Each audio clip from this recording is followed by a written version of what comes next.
اعوذ باللہ من الشیطان الرجیم بسم اللہ الرحمن الرحیم الحمد للہ الذی جعل کمال دینہ و تمام نعمتہ بولایت علی بن ابی طالب علیہ السلام والصلاة والسلام علی سید الانبیاء والمرسلین وعلی طیبین الطاہرین المعصومین اما بعد فقد قال امیر المؤمنین علی بن ابی طالب علیہ السلام بسم اللہ الرحمن الرحیم فإن عادوا إلى الطاعة فذلك الذي نحب وإن توافت الأمور بالقوم إلى الشقاق فالعصيان فانهد بمن أطاعك إلى من عصاك۔ ناظرین گرامی قدر سامعین محترم، السلام علیکم ورحمۃ اللہ۔ درس نہج بلاغہ کا حصہ دوم خطوط کے حوالے سے آج ہمارا دوسرا درس آپ عزیزان کی بارگاہ میں حاضر ہے۔ آج کا خط نمبر 4 آپ عزیزان کی بارگاہ میں حاضر ہے، جس میں بصرے کے گورنر حضرت عثمان بن حنیف کے نام مولا نے یہ خط لکھا ہے۔ اس میں 3 باتیں ہیں۔ سب سے پہلے کہ بغاوت چھوڑنے والوں کو معافی دینا اور باغیوں سے جنگ ضروری ہے، اور تیسری بات کہ نیم دلی یا بد دلی سے شامل جنگ ہونے والوں کو ساتھ نہ لینا بہتر ہوتا ہے۔ آئیے خط میں چلتے ہیں کہ مولا فرماتے ہیں کہ اگر طلحہ، زبیر اور عائشہ بغاوت چھوڑ کر اطاعت کے سائے میں پلٹ آئیں تو وہی ہمیں محبوب ہے، اور اگر ان کے مقاصد انہیں قومی دشمنی اور تفرقہ پردازی اور نافرمانی کی طرف گھسیٹے تو تمہیں چاہیے کہ تم ان کے خلاف اٹھو اور ان لوگوں کو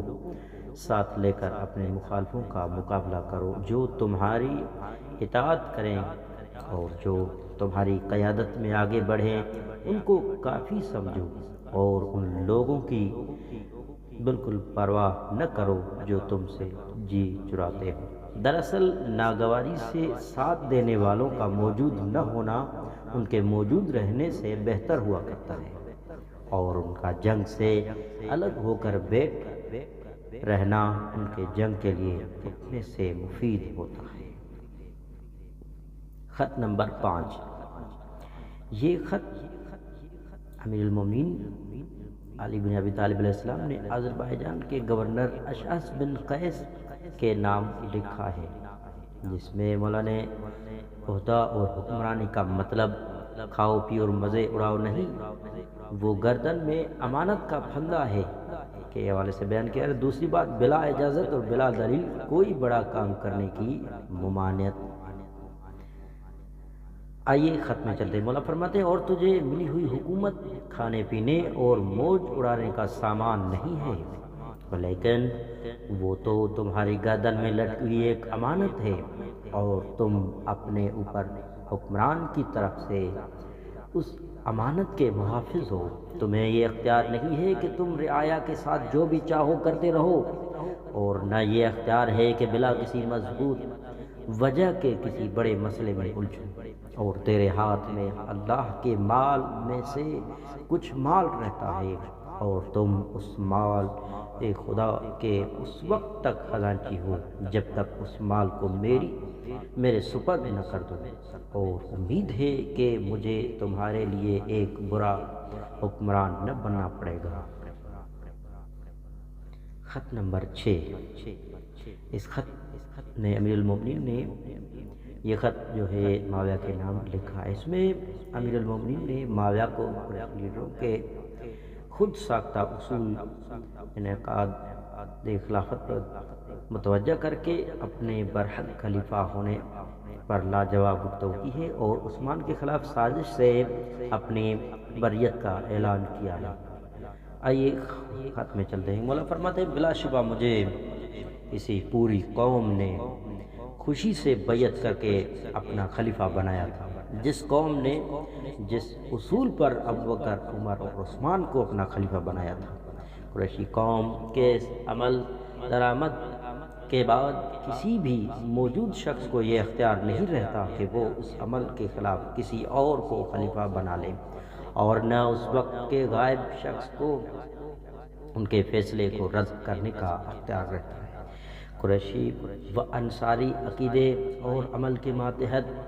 خلافت کے لیے مشورہ کر کے فیصلہ کرنے کا اختیار صرف مہاجرین اور انصار ہی کو حاصل ہے۔ چنانچہ اگر مہاجرین اور انصار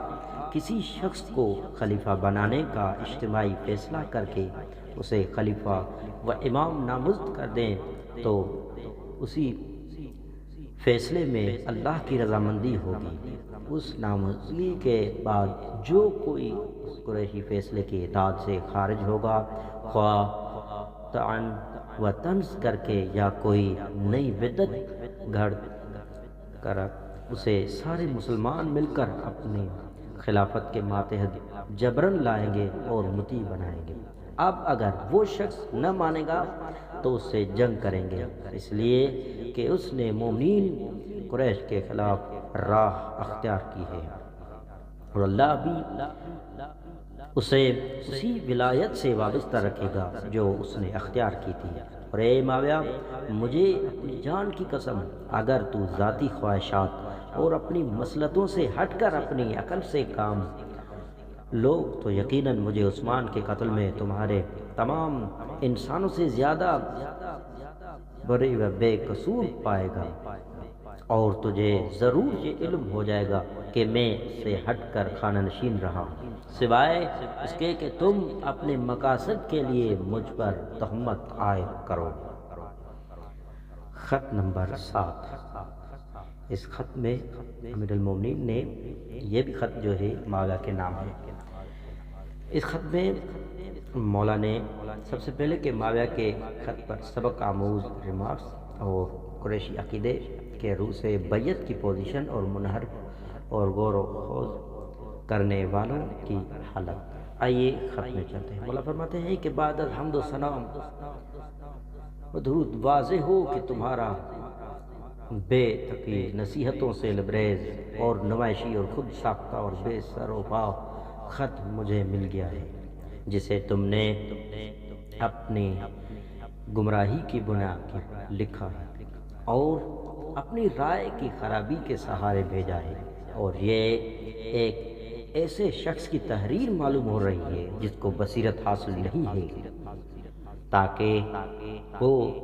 اس سے رہنمائی حاصل کر سکے، اور نہ اسے کوئی قائد یا رہنما ملا جو اسے راستے کا سبق دے۔ ہوا یہ کہ اسے اس کے غلط مقاصد نے دعوت دی اور اس نے قبول کر لیا، اور گمراہی نے اس کی قیادت کی اور اس نے اس کی پیروی کر لی، چنانچہ اس نے عقل و فہم سے ہجرت کر لی اور شبہات کے دباؤ سے گمراہ ہو گیا۔ سبب یہ ہے کہ خلافت کی بیعت صرف ایک دفعہ ہوتی ہے، نہ اس میں دوبارہ غور و خوض کی گنجائش ہے، اور نہ ہی یہ بیعت ہو چکنے کے بعد کسی اپیل اور اعادے کی گنجائش اختیار ہے۔ اس سے خارج ہونے والا اسلام پر اعتراض کرنے والا ہے اور اس میں غور کا قائل منافق ہے۔ خط نمبر 8۔ یہ خط امیر المومنین نے جریر بن عبداللہ علی کے نام جب اسے معاویہ کے پاس بھیجا ہوا تھا تو اسے وہاں دیر ہو گئی تھی، تو اس وقت مولا نے یہ خط لکھا تھا۔ اس میں دو چیزیں ہیں کہ معاویہ نے جریر کو بیوقوف بنا کر جواب دینے میں تاخیر کی تو اسے فوراً لوٹنے کا حکم بھیجا، اور معاویہ کو جنگ صلح میں سے ایک کو قبول کرنے کا رسوا کن تقاضا فرمایا۔ مولا فرماتے ہیں کہ حمد و ثنا و درود کے بعد معلوم ہو کہ جیسے ہی تمہیں میرا یہ خط ملے تو معاویہ کو ایک آخری فیصلے پر مجبور کر دو اور اسے ایک مستحکم بات ماننے کا تقاضا کرو، پھر اسے اختیار دو کہ وہ یا تو ایک بے گھر دینے والی جنگ کو اختیار کر لے یا ایک رسوا کن صلح کو مانے۔ چنانچہ اگر وہ جنگ کو اختیار کرے تو اسے چھوڑ کر چلے آؤ، اور اگر وہ صلح پر رضامند ہو تو اسے بیعت لے کر واپس پہنچو۔ والسلام علیکم ورحمۃ اللہ وبرکاتہ۔